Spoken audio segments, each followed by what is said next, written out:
Hi everyone, I'm Dr. Avani Ratan and I welcome you all to today's lecture on the self-perception.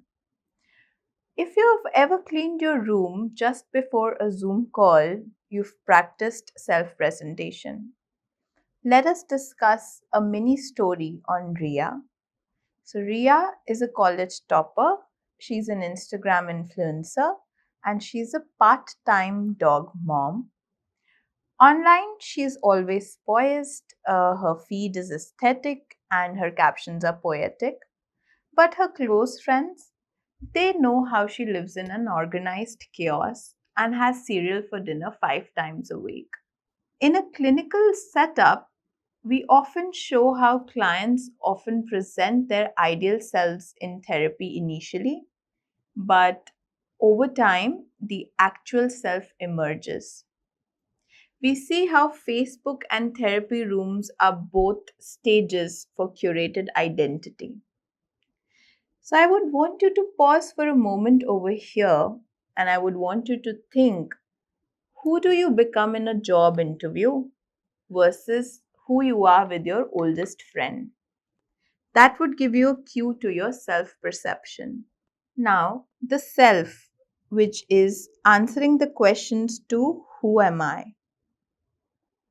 In the digital age of self presentation, where social media platforms like Facebook, they have become the modern stages for identity creation and self presentation, these platforms actually serve as digital mirrors where we craft, we curate, and we present different versions of ourselves to various audiences. So, unlike face to face interactions, social media also gives us the luxury of time to carefully compose our responses and selectively share information about our own selves. So, people they tend to present themselves slightly more positively online than they actually are in the reality, which creates a gap between their actual self and their digital self. Remember a few minutes ago, as we just discussed through the example of Ria. So, self presentation, which is managing the self in different social contexts, here, self other accuracy in predicting our behavior means the paradox of self knowledge. So, while we have access to our internal thoughts, to our feelings and intentions, research shows that sometimes others who know us well can predict our behavior more accurately than we can predict our own behavior. So, if I give you an example, consider Sarah, who is chronically late to everything. She genuinely intends to be on time and puts efforts into it. So she believes she is mostly punctual. However, if you ask her friends, they can predict with high accuracy that she'll be at least 30 minutes late to any gathering. So let us discuss regarding a client. Let's name him A. So A always said that I'm not angry, I'm just stressed. But over months, he realized that stress was his mask for anger. Anger he never allowed himself to feel growing up. All right, so all these examples they tell us that we can predict our behavior less accurately than others. Now, talking about few researches where Vizire and Mel they used digital recorders to capture actual behavior frequencies. The results showed that sometimes our own self ratings were more accurate, but often others' ratings of us were more strongly related to our actual behavior. Why do you think that this happens? Because we focus on our intentions rather than our actual behavior patterns, right? So here we are more focused on our intentions rather than our own actual behavior patterns. Talking about bias recognition, so people can recognize when they've been overly positive about themselves when later asked to reflect on potential bias in their self-assessments. Okay, so we can often recognize when we've overly been positive about ourselves. That is bias recognition. Now, talking about self-presentation tactics. The first one is self-promotion, where we emphasize our positive attributes and achievements. Emphasizing on our positive attributes and achievements. So, as an example, we could take highlighting academic credentials when wanting to appear intelligent, right? And it often works but can backfire if you're perceived as boastful. Second is self verification, where we are seeking others' agreement with our self views, even with the negative ones, right? When we seek others' agreement with our self views, even the negative ones. So, a student who sees themselves as serious might downplay their fun side to get the roommate's validation of their academic focus, right? So, here what happens is that we trade validation of others' self views to gain validation of our own. Trading validation of others' self views in order to get our own.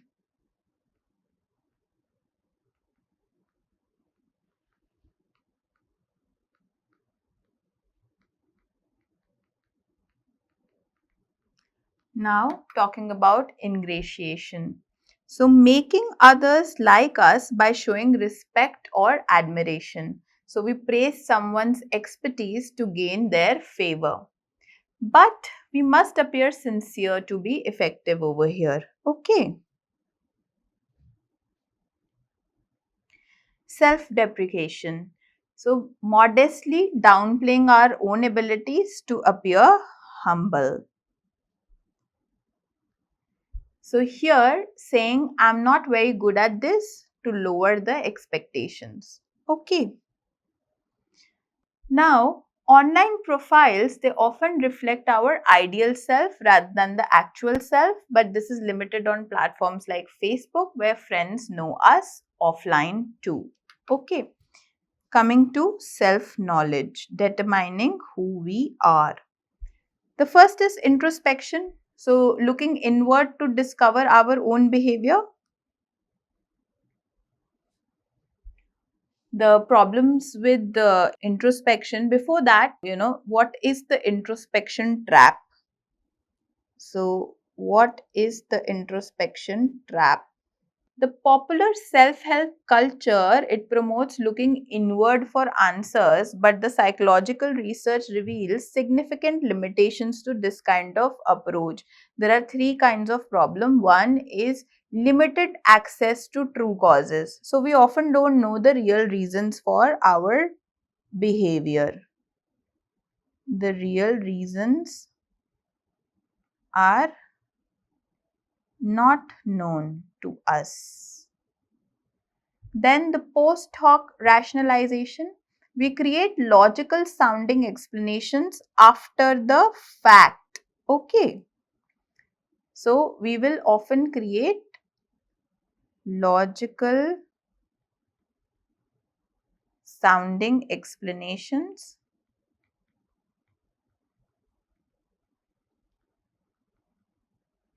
after the facts. Then there is affective forecasting errors. We are poor at predicting our future emotional states. Poor at predicting our future emotional states.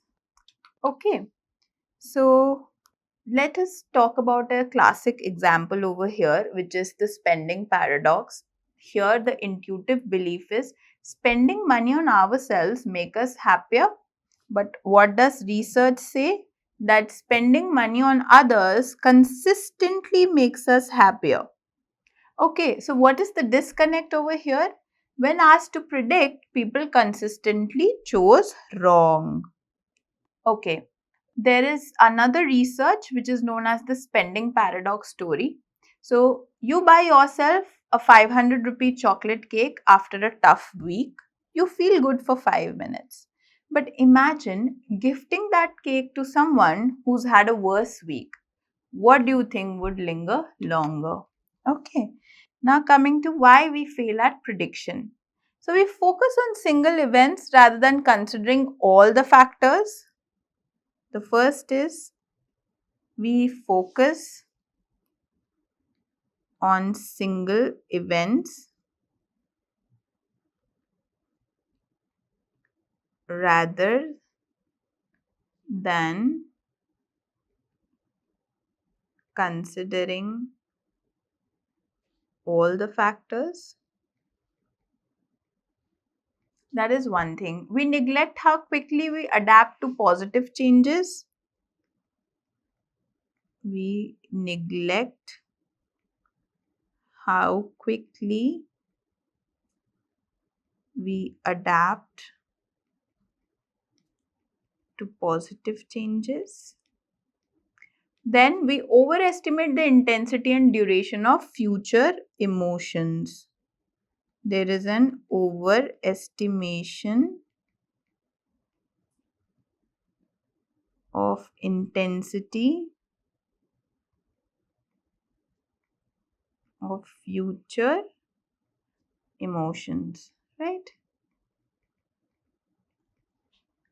That's why we fail at making a prediction. So now the self from the observer's standpoint.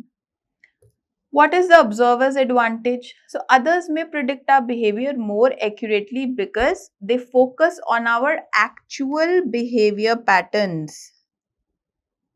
They are looking at our actual behavior patterns. That is one thing. They are less influenced by our intentions. Right? They are less influenced by our intentions. They see us more in terms of consistent traits. They are the ones seeing us more in the form of consistent traits. Now, when we deliberately take an observer's perspective on ourselves, we describe ourselves in more trait-like terms. We see greater consistency in our behavior and we gain potentially more accurate self-insight, right? So, if I ask you to try describing yourself as you were 5 years ago versus today, you'll likely use more trait terms for your past self, showing how observer perspective affects the self-perception. Okay. Now, moving on to personal identity versus social identity. The identity continuum. So, personal identity, which is at an individual level, it focuses on what makes us unique from others, right? How are we different? How are we unique from others? It is based on an intra-group comparison.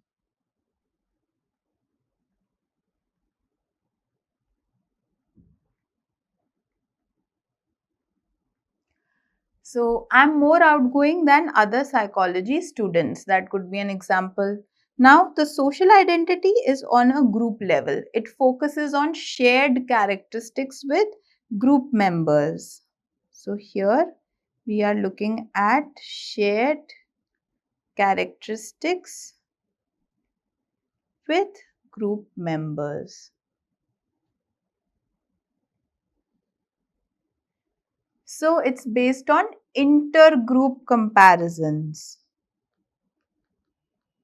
This is based on intergroup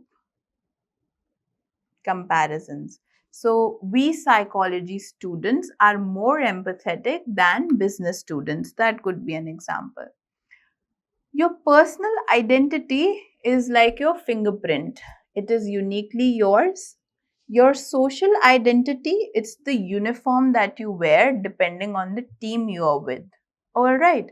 So clients with identity conflicts, say a first generation LGBTQ plus college student from a conservative family, they are actually living at the fault line of personal versus social identity.